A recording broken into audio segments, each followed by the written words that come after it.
साथियों नमस्कार, मैं हरिश्चंद्र पांडवाल। श्री राम जन्मभूमि मंदिर में प्राण प्रतिष्ठा के शुभ अवसर को बिगाड़ने का खेल चल रहा है। जी हां, इस पवित्र अवसर को बिगाड़ने का खेल। लेकिन इस खेल में इंडी अलायंस के लोग खुद ही फंस रहे हैं, और जिस प्रकार से फंस रहे हैं यह भी बता दूं कि वो आज से पहले कभी नहीं हुआ। कुछ पॉइंट्स रख देता हूं ताकि आपको पता चले कि इस वीडियो में क्या है। डिंपल यादव ने स्वामी प्रसाद मौर्य को हैसियत दिखाई है। जी हां, ये हैसियत जो दिखाई है ना, वो आपको देखना इसलिए जरूरी है कि स्वामी प्रसाद मौर्य अपने आप को इतने बड़े नेता समझते हैं, और डिंपल यादव जो अखिलेश यादव की पत्नी है, कितने समय हुए होंगे राजनीति करते हुए, वो बता रही हैं उनके बारे में, उनका चरित्र बता रही हैं और बाकी चीजें भी। लेकिन स्वामी प्रसाद मौर्य को जवाब देकर खुद डिंपल यादव भी फंस गई हैं, और ये जो फंसी है ना, वो अपने ही पति अखिलेश यादव के बयान से फंसी है। अब वो बयान क्या है ये भी आपको मैं दिखाऊंगा। इसके अलावा कपिल सिब्बल, उनकी तो चर्चा किए बिना कुछ हो ही नहीं सकता। क्या कुछ किया उन्होंने श्री राम जन्मभूमि मंदिर को लेकर, वो सबको पता है। लेकिन आज जो कर रहे हैं उसकी भी पोल खुल रही है। 22 जनवरी को लेकर जो न्योता मिला है, उसमें सोनिया गांधी कांग्रेस का डबल स्टैंडर्ड आपको दिखाऊंगा कि क्या कुछ खेल कर रहे हैं। इस पर तो मैं एक वीडियो भी दिखा चुका हूं। इसके अलावा लेफ्ट नेता सीताराम येचुरी ने जाने से इनकार कर दिया। लेकिन बाकी पार्टियों की क्या स्थिति है वो भी समझना जरूरी है। जानते हैं दोस्तों, श्री राम जन्मभूमि मंदिर में प्राण प्रतिष्ठा के शुभ अवसर के लिए निमंत्रण पत्र भेजे जाने की खबरें आप तो देख ही रहे होंगे। मैंने भी आपको एक वीडियो दिखाया। लेकिन इस निमंत्रण को लेकर जो बयान सामने आ रहे हैं वो याद रखना जरूरी है, खासकर तब जब 2024 के चुनाव होंगे, और वो तो अब कुछ ही समय बचा हुआ है। मैं आपके सामने एसपी नेता स्वामी प्रसाद मौर्य और डिंपल यादव के बयान सुनाऊं, उससे पहले समाजवादी पार्टी के नेता शफीकुर रहमान बर्क का बयान सुनना जरूरी है। उन्होंने कहा है कि वह 22 जनवरी को अल्लाह से दुआ करेंगे कि उन्हें बाबरी मस्जिद दोबारा मिले, क्योंकि यहां पर मस्जिद हटाकर मंदिर बनाई गई है। आप सोचिए किस प्रकार का बयान है।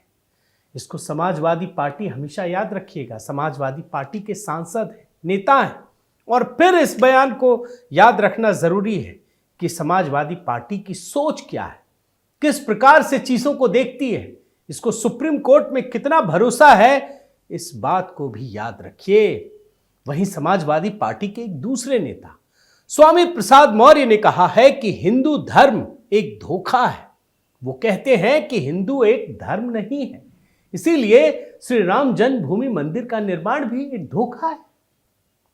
अब सोचिए, इस पल में जब पूरी दुनिया, पूरी मानवता, सनातन संस्कृति से जुड़ा हुआ हर व्यक्ति अयोध्या की ओर अपनी नजरें लगाए बैठा है, तब स्वामी प्रसाद मौर्य का यह बयान। अब समाजवादी पार्टी का एक नेता एक तरफ भड़का रहे हैं लोगों को, दूसरा हिंदू धर्म को ही मतलब समझिए कि खारिज कर रहे हैं। वहीं एक नेता ऐसा भी है जो इस मंदिर के भव्य आयोजन में जाने के लिए बेचैन है। आपको लगेगा कि श्री राम जन्मभूमि मंदिर के निर्माण से इंडी अलायंस एक जबरदस्त कंफ्यूजन में फंस गया है, लेकिन यही तो खेल है। और ये समाजवादी पार्टी की कहानी दिखा रहा हूं।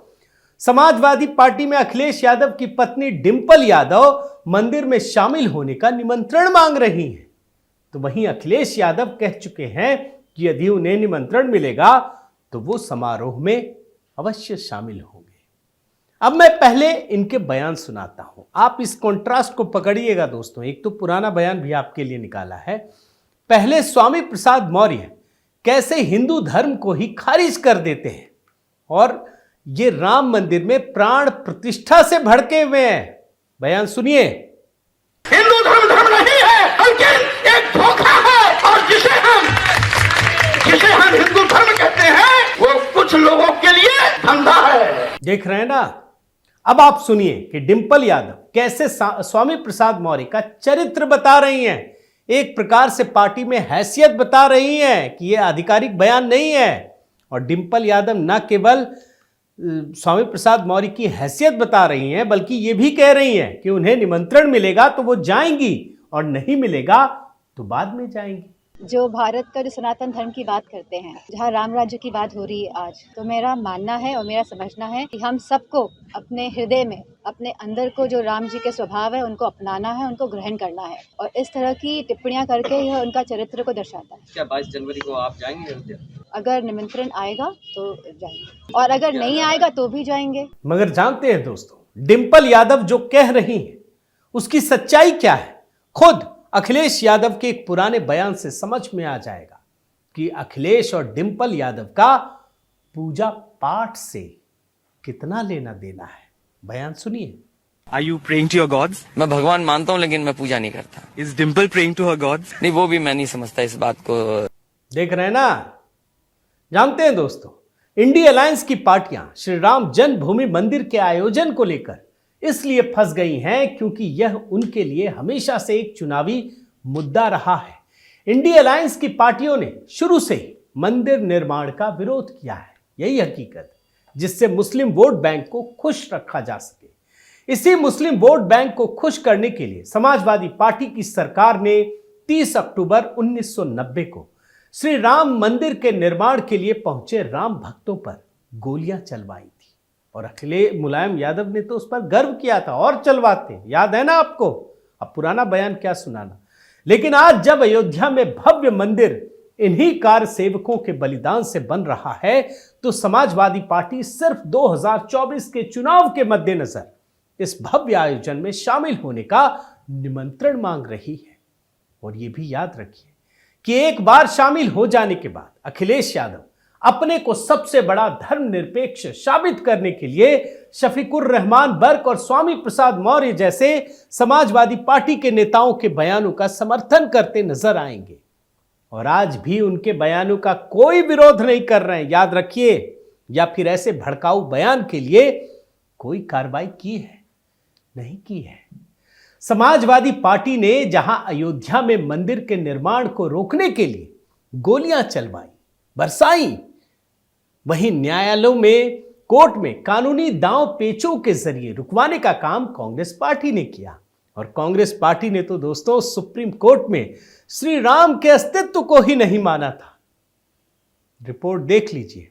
और सुप्रीम कोर्ट में श्री राम मंदिर के विवाद की सुनवाई जल्दी ना हो, इसके लिए कांग्रेस के नेता और कपिल सिब्बल ने सारे कानूनी पैंतरे इस्तेमाल किए थे। आज वही कपिल सिब्बल श्री राम जन्मभूमि मंदिर में होने वाले प्राण प्रतिष्ठा समारोह के लिए कह रहे हैं कि यह सब तो दिखावा है, भाजपा ये दिखावा कर रही है, उसका व्यवहार श्री राम जैसा नहीं है। यही नहीं, 22 जनवरी के समारोह में शामिल होने के बारे में कपिल सिब्बल कहते हैं कि श्री राम उनके दिल में बसते हैं। यानी कपिल सिब्बल श्री राम मंदिर के प्राण प्रतिष्ठा के कार्यक्रम में शामिल नहीं होंगे। लेकिन अपने आप को कपिल सिब्बल सबसे बड़ा राम भक्त बताने से भी नहीं चूक रहे हैं। आप समझ सकते हैं दोस्तों कि जो व्यक्ति मंदिर निर्माण में बाधा खड़ी कर चुका है वो आज कह रहा है कि उसके दिल में राम बसते हैं। यह सिर्फ एक झूठ के सिवाय और कुछ नहीं, इससे बड़ा तो झूठ ही नहीं हो सकता।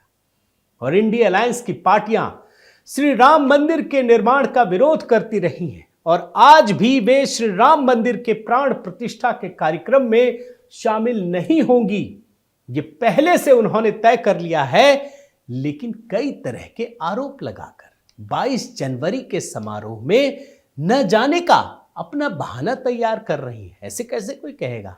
कुछ ना कुछ तो बहाना बनाना पड़ेगा ना। अब वो कुछ भी हो सकता है, क्योंकि आज भी इन पार्टियों का श्री राम जन्मभूमि मंदिर पर स्टैंड राजनीतिक नफे नुकसान के हिसाब से होता है।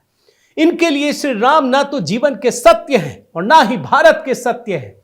और यही संकेत कांग्रेस ने भी दे दिया है।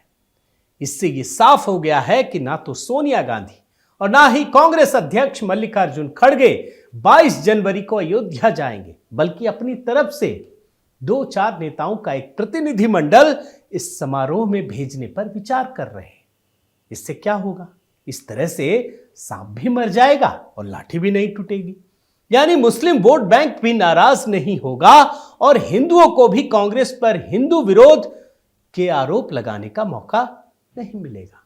फायदा ही फायदा। इन लोगों के लिए तो यही होता है ना।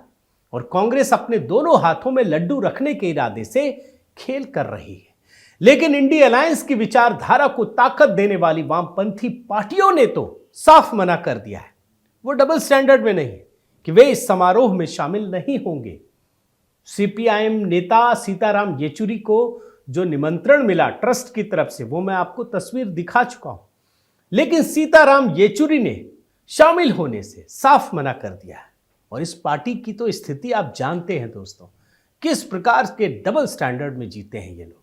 और कांग्रेस की ही तरह बिहार के मुख्यमंत्री नीतीश कुमार ने भी समारोह में न जाने का बहाना तैयार कर लिया है। उन्होंने अटल बिहारी वाजपेयी के धार्मिक व्यक्तित्व की प्रशंसा करते हुए यह साफ संकेत दे दिया है कि वो श्री राम जन्मभूमि मंदिर के कार्यक्रम में शामिल होने का इरादा नहीं रखते हैं। लेकिन प्रधानमंत्री मोदी के सामने अपनी गिरती हुई राजनीतिक साख को बचाना भी नीतीश के लिए एक चुनौती है। और इसी चुनौती का जवाब देने के लिए उन्होंने बिहार के सीतामढ़ी में जो मां सीता की जन्मस्थली है, वहां विकास कार्यों का शिलान्यास भी अभी कुछ ही दिन पहले किया है। जी हां, हर तरफ गोटी बिछाने का खेल है बेसिकली। इंडी अलायंस की पार्टियां जिस तरह से श्री राम जन्मभूमि मंदिर में प्राण प्रतिष्ठा के समारोह का राजनीतिकरण कर रही है, उसके पीछे उनके चुनावी गणित का फायदा नुकसान ही है। इसी चुनावी गणित ने राहुल गांधी को श्री राम का विरोधी भी बना दिया है। और श्री राम का विरोध इस हद तक है कि वो अपनी यात्रा में जय श्री राम के उद्घोष को भी रुकवा देते हैं। ये देखा ही होगा आपने ये खबर। तो ऐसे में राहुल गांधी श्री राम जन्मभूमि मंदिर कैसे जा सकते हैं? यही हाल पश्चिम बंगाल की मुख्यमंत्री ममता बनर्जी का है। ममता बनर्जी भी श्री राम के नाम से इतना आग बबूला हो जाती है दोस्तों कि जय श्री राम कहने वालों पर कानूनी कार्रवाई करने की धमकी दे चुकी है। विजुअल तो आप देख ही चुके होंगे। और यही नहीं, ऐसे कार्यक्रम में बोलने से मना कर देती है जहां जय श्री राम का उद्घोष कर दिया जाता है। कोई अगर कर दे तो गुस्सा हो जाती है, बोलती नहीं है। यह भी आपको दिखा चुका हूं। और यही हाल इंडी अलायंस की डीएमके पार्टी का भी है। डीएमके का भी श्री राम जन्मभूमि मंदिर को लेकर स्टैंड बिल्कुल साफ है। डीएमके के नेता और मुख्यमंत्री एमके स्टालिन के बेटे उदयनिधि स्टालिन जय श्री राम कहने का जमकर विरोध करते हैं, जो ये साफ कर देता है कि ये पार्टी भी अपने राजनीतिक फायदे के लिए श्री राम मंदिर के समारोह में शामिल नहीं होगी।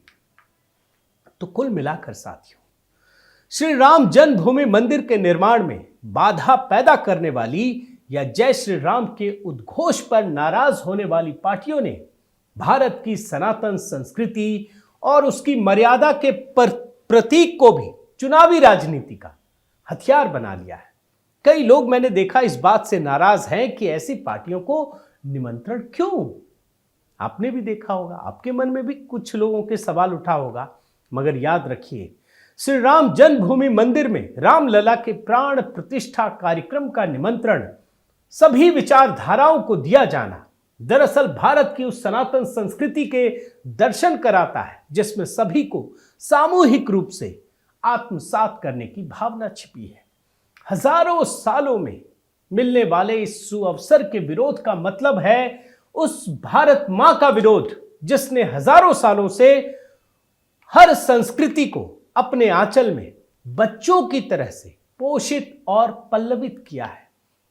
इतिहास के पन्नों में इंडी अलायंस की ये राजनीति एक काला अध्याय है, लेकिन फिर भी मैं इस बात का समर्थन करता हूं दोस्तों कि इन लोगों को निमंत्रण जाना चाहिए ताकि पता तो चले कि इनका दिल कितना काला है, मटमैला है, पता भी चल रहा है। बहुत बहुत धन्यवाद। आपसे निवेदन है साथियों कि आप मेरे इस चैनल को जरूर सब्सक्राइब कीजिए, लाइक कीजिए, शेयर कीजिए, कमेंट कीजिए और इस बेल आइकन को प्रेस करना मत भूलिएगा। नमस्कार।